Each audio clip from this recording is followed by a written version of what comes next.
Ce mardi 6 juin, Tania, Julie, Nicolas et Frédéric de Koh Lanta, le feu sacré vont s'affronter dans l'épreuve de l'orientation.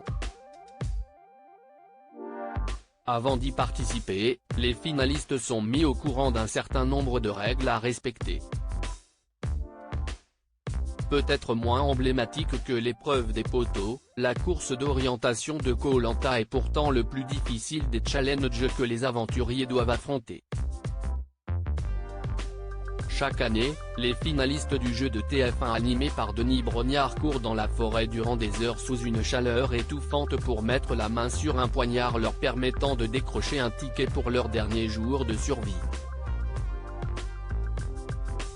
Ce sera le cas ce mardi 6 juin pour Tania, Frédéric, Julie et Nicolas pour la première partie de la finale du feu sacré.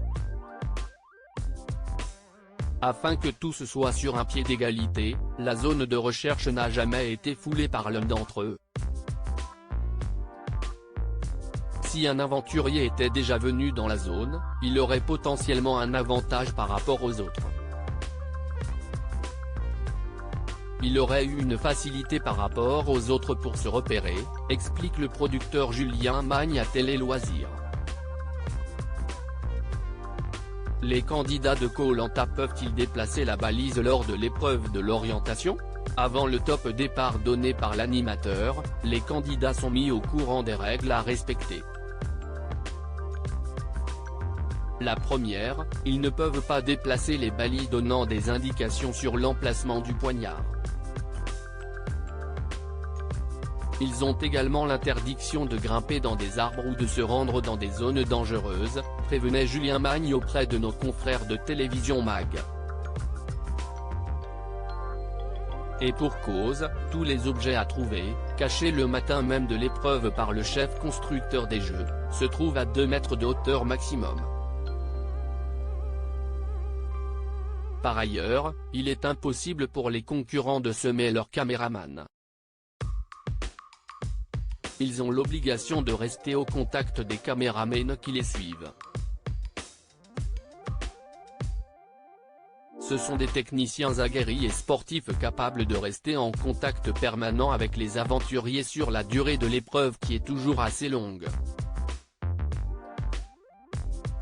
Les caméramans ont aussi pour mission de faire respecter les consignes aux aventuriers, indique Adventure Line Productions. L'éliminé de l'orientation de Koh Lanta dort-il dans la résidence du jury final? En saison 7, vous vous souvenez peut-être de Marilyn et de Simon qui ne sont pas parvenus à trouver leur coquillage dans les temps impartis. Les deux adversaires ont donc dormi sur l'île pour reprendre leur recherche le lendemain matin. La seule limite que l'on se fixe, c'est la nuit qui tombe. C'est donc vraiment très aléatoire, ça dépend des aventuriers, confie Julien Magne à Télé Loisirs. Une fois l'épreuve terminée, les malheureux perdants ne se rendent pas dans la résidence du jury final pour retrouver les anciens participants afin de garder la surprise lors de l'ultime conseil de la saison. Les éliminés de l'orientation sont placés dans une tente sur une plage. Ils y dorment en attendant l'ultime conseil du lendemain, rapporte le producteur. La sentence s'applique aussi pour le perdant des poteaux, placé lui aussi dans une tente, totalement isolé de l'éliminé de l'orientation. Koh Lanta, une aventure individuelle jusqu'au bout.